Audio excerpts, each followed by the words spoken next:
Hello po, this is Nehemiah Sayukan, yung ka-learner. Welcome po kayo sa aking channel. Welcome rin po kayo sa aking Preach from Home program. Narito na po tayo sa pag-aaral ng banal na kasulatan at narito tayo sa 2 Corinthians at ito po ang unang kapitulo. Ang kapitulong ito ay bibigyan po natin ng titulo na I Call God as My Witness. At ang video po ay susunod na after a short intro.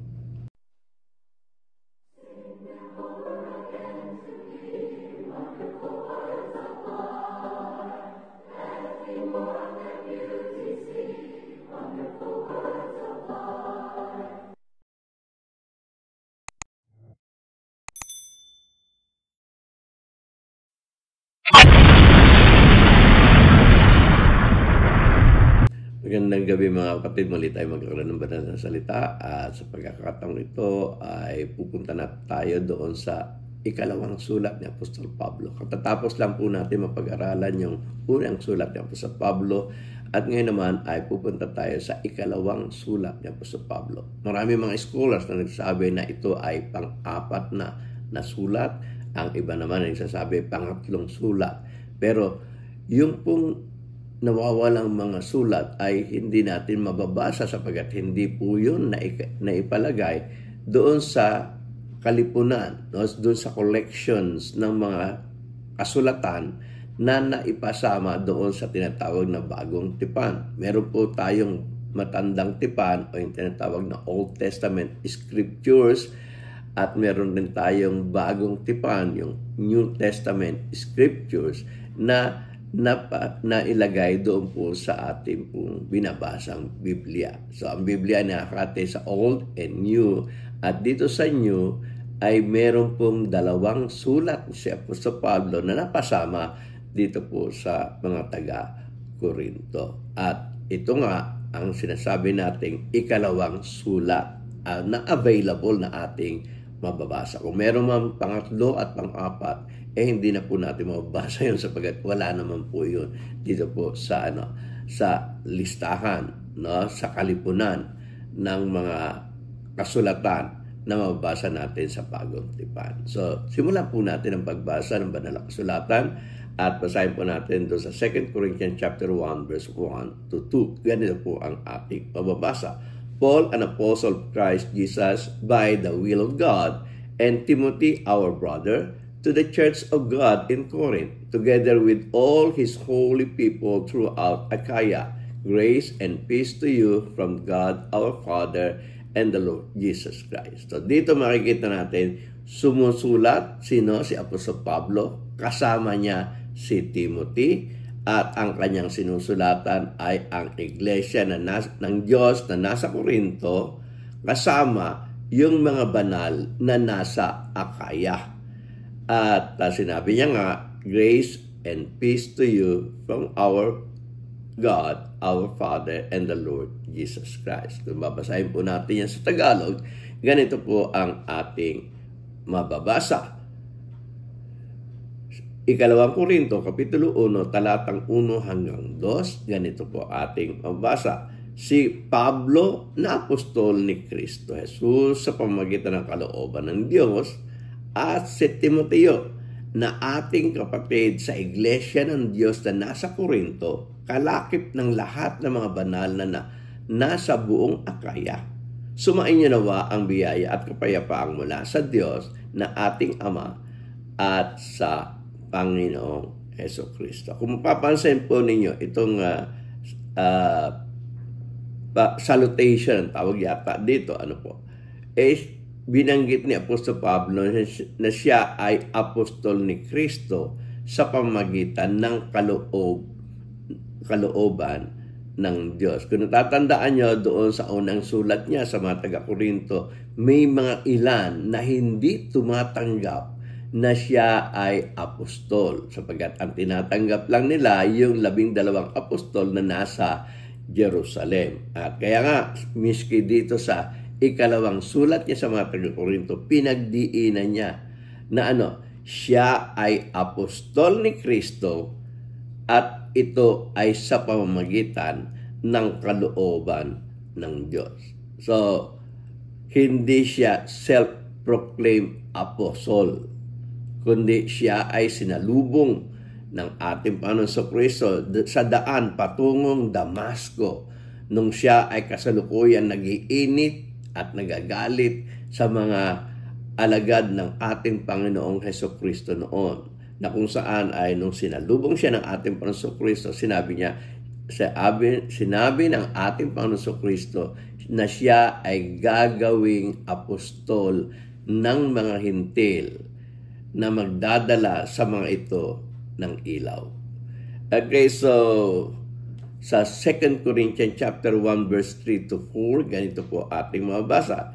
Praise be to the God and the Father of our Lord Jesus Christ, the Father of compassion, and that God of all comfort, who comforts us in all our troubles, so that we can comfort those in any trouble with the comfort we ourselves receive from God. So sinasabi niya po sa Pablo rito, nakatanggap sila ng comfort sa Diyos nung sila ay nasa kapighatian, at sinasabi niya nga na yung comfort na ito na tinanggap nila sa Diyos, at ito naman yung ibinabahagi nila doon sa mga dapat bigyan ng comfort. Sa Tagalog po, ganito ang ating mabasa. 2 Korinto Kapitulo 1 talatang 3 hanggang 4, ganito po ang ating mabasa. Puri nawa ang Diyos at Ama ng ating Panginoong Kristo, ang Ama ng mga kaawaan at Diyos ng buong kaaliwan, na siyang umaaliw sa atin sa lahat ng kapighatian, upang ating maaliw na ang nga sa anumang kapighatian sa pamagitan ng pag-aliw na inaliw din sa atin ng Diyos. Okay, sa 2 Corinthians chapter 1 verse 5 to 6, ganito po ang ating mababasa. For just as we share abundantly in the sufferings of Christ, so also our comfort abounds through Christ. If we are distressed, it is for your comfort and salvation.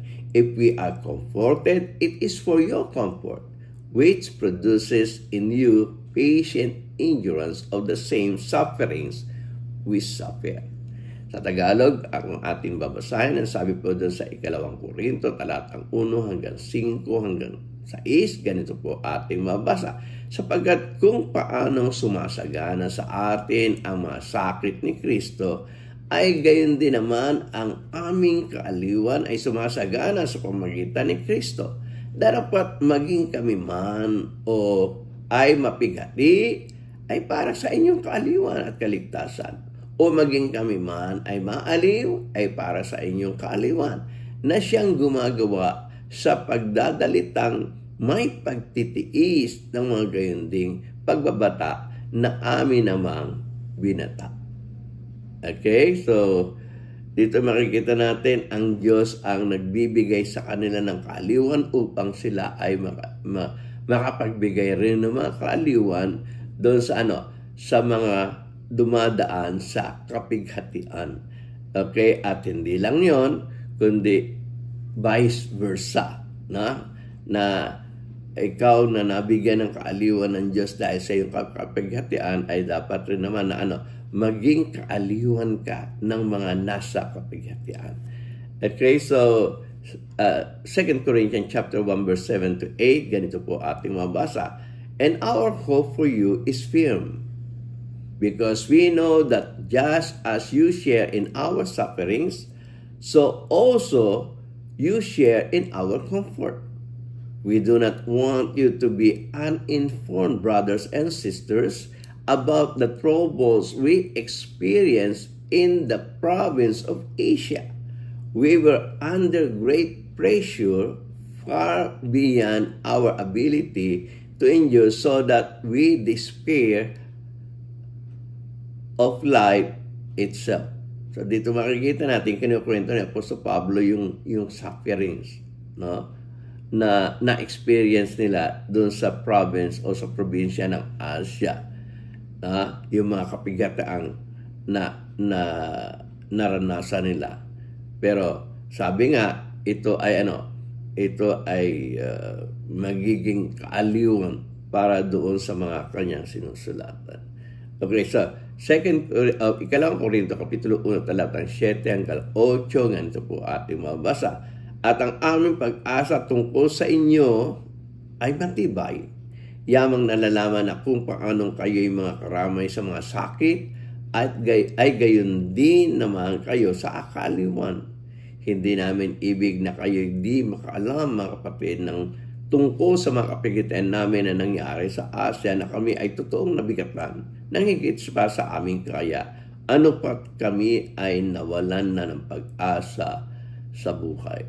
So yung kapighatian na yun, na dinanas na sa Asia talagang sobra, no, halos hindi na nila kaya, na kung saan ay inisip nila na hindi na sila makaliligtas, tiyak na sila ay mamamatay. Okay?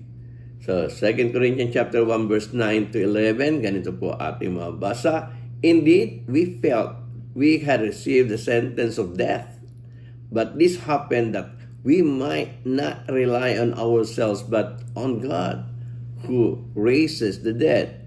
He has delivered us from such a deadly peril, and He will deliver us again. On Him we have set our hope that He will continue to deliver us as you help us by your prayers. Then many will give thanks on our behalf of the gracious favor granted us in answer to the prayers of many. So sunod-sunod na kapighatian na nadama nila, na sunod-sunod rin, no? Sunod-sunod na kapighatian, at sa bawat kapighatian na kanilang dinadanas ay patuloy na sila ay tinutulungan na makaalpas doon sa mga kapighatian ng Diyos. Okay?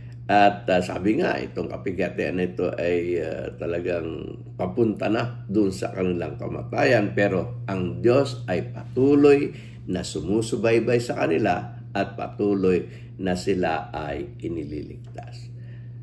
Ikalawang Korinto, Kapitulo 1, talatang 9 hanggang 11, tatagalugin lang natin yung ating binasa kanina. Ang sabi po ng banal na kasulatan ay ganito: Oo, kami nagkaroon sa aming sarili ng hatol na kamatayan upang huwag kaming magtiwala sa aming ding sarili, kundi sa Diyos na bumubuhay na maguli sa mga patay, na siyang sa amin ay nagligtas sa gayong lubhang malaking kamatayan at nagliligtas, na siya naming inaasahan na siya namang magliligtas pa sa amin. Kayo naman na nagsisitulong ng inyong panalangin na patungkol sa amin, upang dahil sa kaloob na ipinagkaloob sa amin sa pamamagitan ng marami, ay makapagpasalamat ang maraming tao dahil sa amin. So makikita natin, wala nang pag-asa, no? Tinitiyak nila na sila'y mamamatay, pero umaasa sila na sila'y muling bubuhayin. At umaasa rin sila na sila ay patuloy na ililigtas ng ating Panginoong Diyos. Okay, sa 2 Corinthians chapter 1 verse 12, ganito po ang ating pambasa. Now, this is our boast. Our conscience testifies that we have conducted ourselves in the world, and especially in our relation with you, with integrity and godly sincerity. We have done so relying not on worldly wisdom, but on God's grace. Grace. Sa Tagalog natin babasahin, ang sabi po ng banal na kasulatan ay ganito. Ikalawang Korinto, Kapitulo 1, talatang 2. Sapagat ang aming pagmamapuri ay ito, ang patutuo ng aming buti, ayon sa kabanalan at pagtatapat sa Diyos. Hindi ayon sa karunungan ng laman, kundi sa biyaya ng Diyos, na kami nag-uugali ng gayon sa sanlibutan at lalong sagana pa nga sa inyo. 2 Corinthians chapter 1 verse 13 to 14, ganito po ating mabasa. For we do not write you anything you cannot read or understand.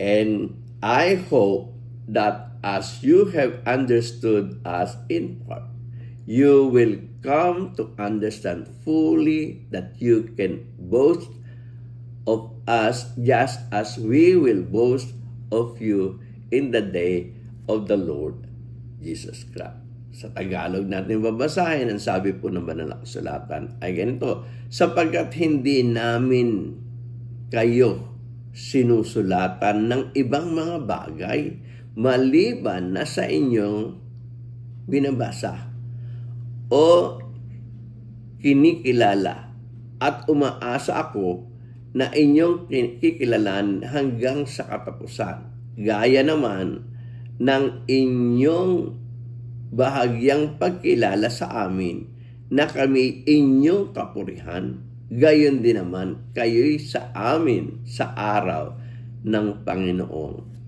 Jesus. 2 Corinthians chapter 1 verse 15 to 16, ganito ating mabasa. Because I was confident of this, I wanted to visit you first so that you might benefit twice. I wanted to visit you on my way to Macedonia and to come back to you from Macedonia and then to have you send me on my way to Judea. So, sa Tagalog natin babasahin, ang sabi, at sa pagkakatiwalang ito ay ninasa kong pumarian muna sa inyo upang kayo'y magkaroon ng pangalawang pakinabang at magdaan sa inyo na patungo sa Macedonia, at muling buhat sa Macedonia ay magbalik sa inyo at nang tulungan ninyo ako sa paglalakbay ko sa Judea. So, sinasabi ni Apostol Pablo yung kanyang pananabik na makapunta sa Corinto ng 2 beses. Una, yung bago siya pumunta ng Macedonia at pagkatapos niyang pumunta ng Macedonia.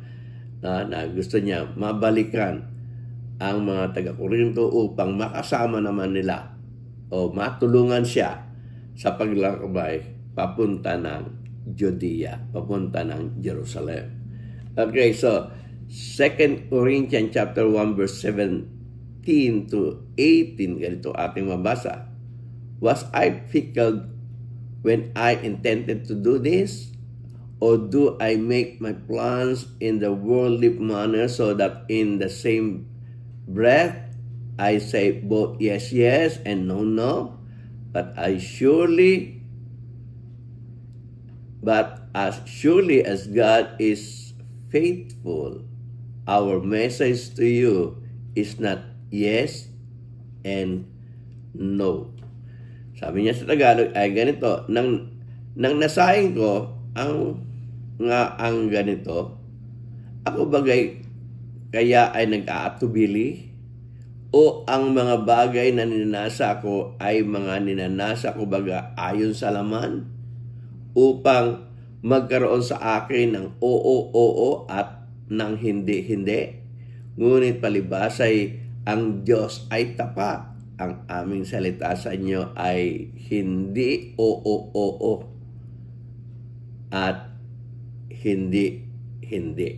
Okay, so 2 Corinthians chapter 1 verse 19, ganito ating mabasa.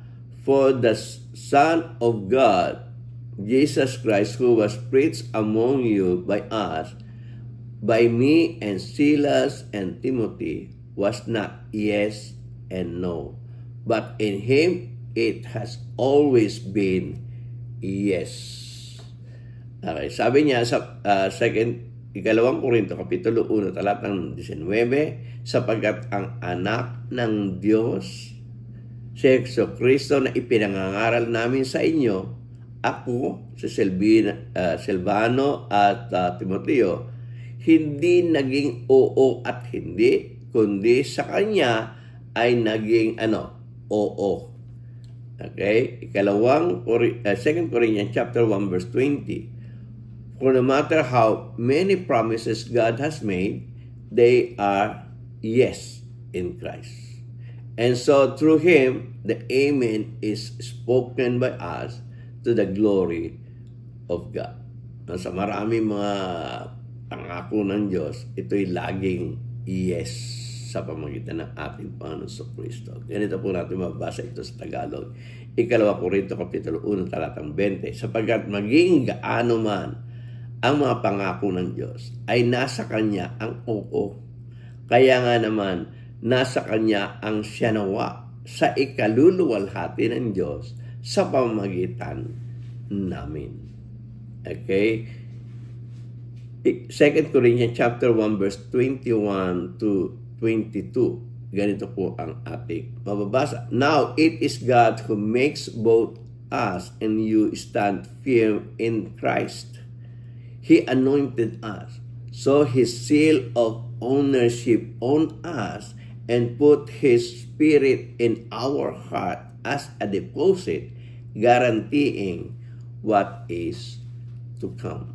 So, napakaganda itong sinabi ni Apostol Pablo rito, at babasahin po natin sa Tagalog. Ang sabi, ngayon siya na ang nagpapatibay sa aming kasama ninyo kay Kristo at nagpahid sa atin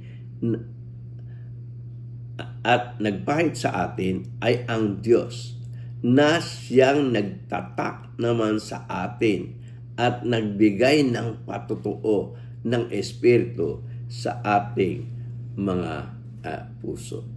Okay, sa 2 Corinthians chapter 1 verse 23 to 24, ganito ating mabasa, I call God as my witness, and I stake my life on it, that it was an order to spare you, that I do not return to Corinth, not that we lord it over your faith, but we work with you for your joy, because it is by faith you stand firm. Sa Tagalog, ganito ating mabasa. Dapat ang Diyos ang tinatawag kong maging saksi sa aking kaluluwa upang huwag kayong papagdamdamin ay hindi muna ako napariyan sa Korinto. Hindi sa kami ay may pagpapakapanginoon sa inyong pananampalataya, kundi kami ay mga tagatulong sa inyong katuwaan, sapagkat sa pananampalataya kayo'y magsisi-tatag. So, tinitiyak ng Apostol Pablo, pag siya tumusulat at kinukorek niya yung mga problema ng mga taga-Korinto, at ngayon naman ay sumusulat siya upang aliwin ang mga taga-Korinto, hindi niya sinasabi na ay nagpapakapanginoon siya at kanyang mga kasama doon sa mga taga-Korinto, na kung saan ay pinatuturing niya ang mga Korinto na sila ang Panginoon. No? Hindi po ganon, kundi ito ay sobrang concern ni Apostol Pablo at ang kanyang mga kasamahan dito sa iglesyang na nasa Korinto. So makikita natin, ito po yung ikalawang sulat ni Apostol Pablo, at ang binasa po natin sa araw na ito ay yung unang kapitulo, no?